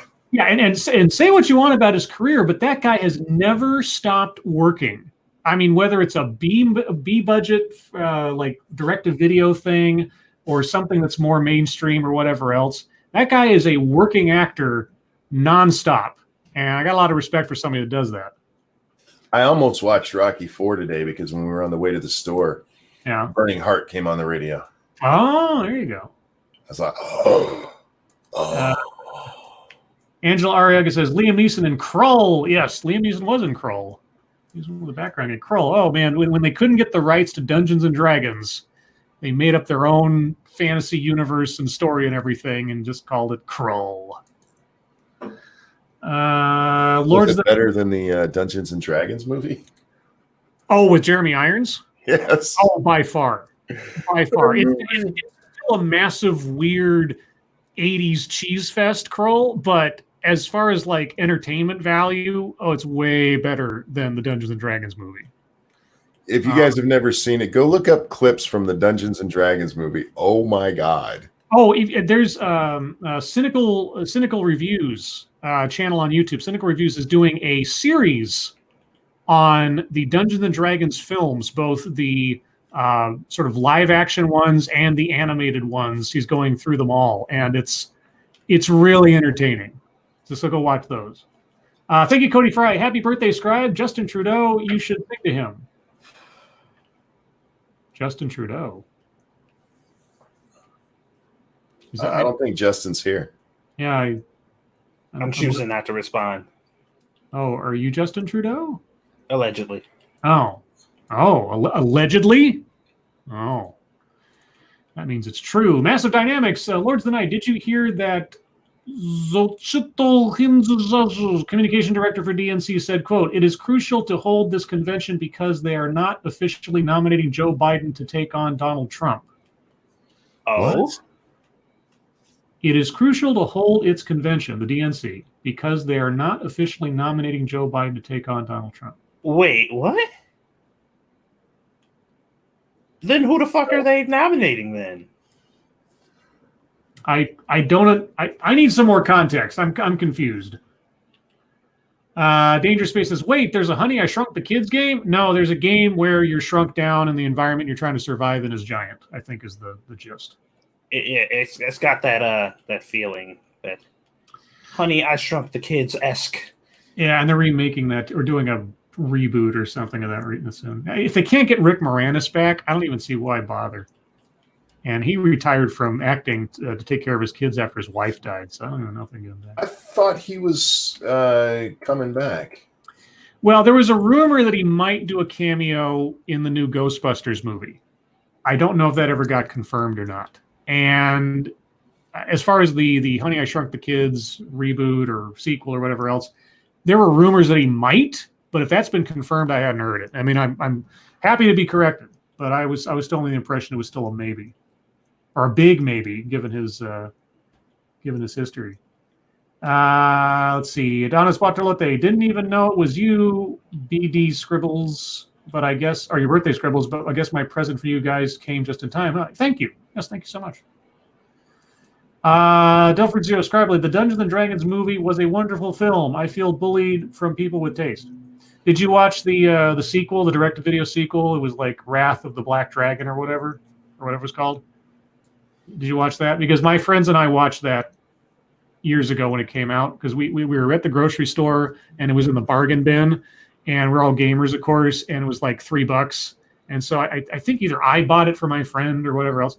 and we watched it. And truth be told, I enjoyed it more than the first one. That's not to say it's a good movie, but in comparison to the first Dungeons and Dragons, it felt more like a Dungeons and Dragons movie, if that makes any sense. It probably doesn't because the thing was awful. Let's see. Becca Fairley. Ha ha ha. I hope that's true. I've been saying they would replace Biden. I truly believe the DNC brought Tara out to knock Biden out. Now that is a conspiracy theory right there. Thank you, Manic. Dogcat Fox. Hiya. Yes, if you look very closely, Dogcat Fox appears as a vampire in tonight's thumbnail. I might have to look for it. Kyler says, well, Rick Moranis' reason for walking away was to be a dad after his wife passed. His children are grown up now, so it's possible. Yeah, but he hasn't done much regardless in the last several years. I know he's popped up once or twice in a couple of special situations, but yeah. It would feel weird to see him in a movie now. I don't know. I mean, my memories of him are so strong because of the movies that I grew up with, like Honey, I Shrunk the Kids and Ghostbusters and Strange Brew and things like that, that it wouldn't feel that weird to me, but it would be. It might be a bit of a, because I haven't bothered like look at what does Rick Moranis look like these days. Seeing him at his age now, I might be sort of shocked by that. Well, just seeing him in a movie without the fucking old movie fuzz on him would be jarring. I've never seen his face without that. Oh, you know, it was hard for me to watch Bad Boys for Life because of how fat Martin Lawrence has gotten. And he's not fat. He's thick. He's thicker. He's like a 50-year-old man. Yeah, that when I saw the trailer, I was like, "Oh, Will Smith against Martin Lawrence now. Oh, that's not a good look for Martin. It really is." Well, I brought this up to my son, and he doesn't look that fat. I'm like, no, it's my son has never seen 1 or 2.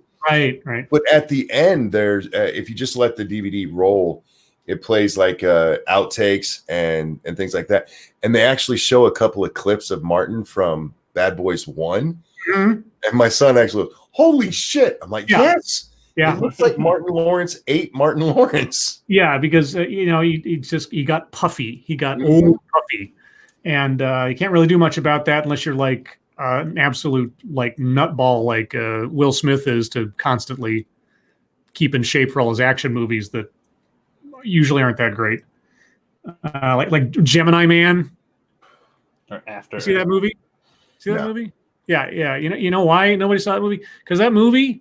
I'm not trying to be a conspiracy theorist here. That movie was made just as a proof of concept of face replace technology and fake type stuff for movies and other films and things. The company that did all the work on that, it was one big giant expensive advertisement for that technology and the company that made it.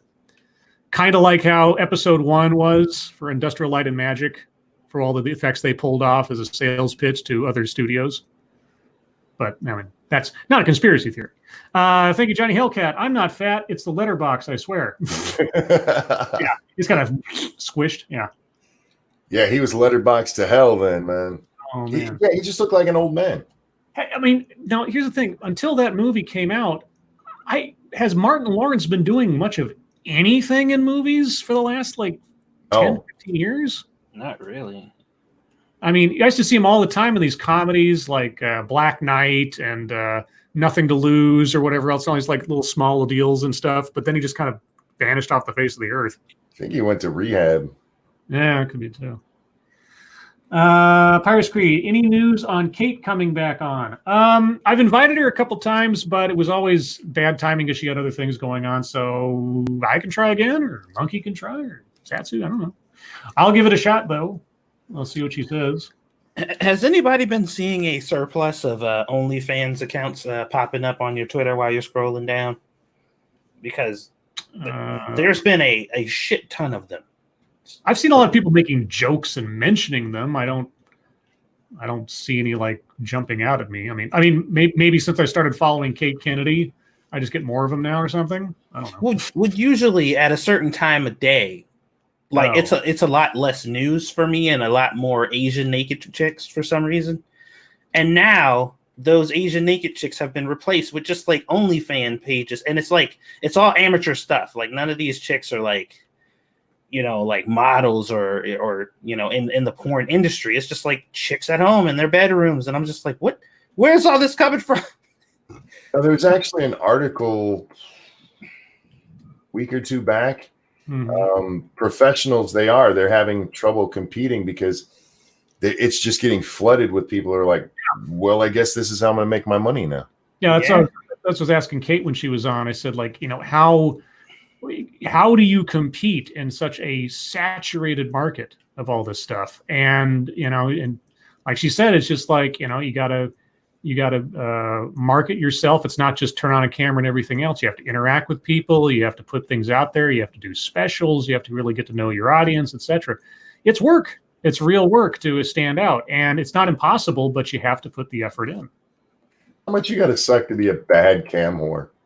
I don't know. But that's the thing. It's like the availability of it is instantaneous, right? So what's going to draw you to want to return to one particular individual over all the others? Insofar as they're having a career at it or something else, they're going to have to be able to engage with you on a level beyond just being naked. Yeah, and trust me, there is a difference. Like I was scrolling down on one of them because like the one was it was a page dedicated to sharing other people's OnlyFans. So it was just like a whole bunch of them on there. And I'm scrolling down. I'm like, okay, all right. And then I'm like, oh, that's not sex. like whatever you're doing right now, I know that's the idea. You're like, oh, I'm being super sexy. I'm like, no. Not. Thank you, Ace Phoenix. If Trump learns magic, will he be hocus pocus? Yeah. Someone's trying to steal your job, Cryptic. Thank you, Ace. I'm not acknowledging that. Let's see. Oh Lords, answer Mata Winter, says Gulf City Scott Marsh. Okay. Oh Lords, what are your thoughts on Trump actually banning Huawei chipsets in the USA? It's Huawei. Huawei. Sorry, I don't know. I think about banning them. Well, I mean, I don't know. Trade issues with China, Trump. No, that company's shady as fuck. Well, that's the thing I was about to say. Is like if they have reason to believe there's something untoward going on with their technology and it might be a security risk or something, then fine. And I would believe it too, given what the stories that we've read about them in the past. So, yeah, they're shady as fuck. Yeah. I don't really have thoughts on it. Let's see. Circa Zero. I just had someone who was promoting their OnlyFans, and their Twitter was created about 3 days ago. Oh yeah, no, there's a gold rush going on right now. Oh yeah. Because and I think it was. I don't know what the trigger mechanism was for it, but I think it might have been iDubbbz's girlfriend. Well, that was a part of it, but also it's the fact that everybody's fucking locked in their house. That's true. That's also true. Yeah, that's probably. And there's money to be made there. I mean, lots of money to be made. Holy shit! And there are some. I did see some. Don't subscribe to this OnlyFans. They're scamming. So they'll have a picture of them censored, obviously, on Twitter, and they're like, follow my OnlyFans. You can get to see the real thing. And then when you go, they'll take the censor off, and there's another censor up under it. And they're like, haha. It's like, they're scamming people.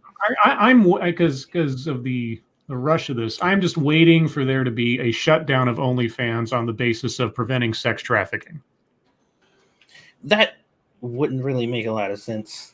Well, I mean, if anyone is caught, or if their vetting process or whatever lets in even a single minor in that whole thing. But it's all self stuff, right? Well, yeah, but they're the platform, is what I'm saying. The platform. Oh, you mean like somebody saying that they're responsible? Right.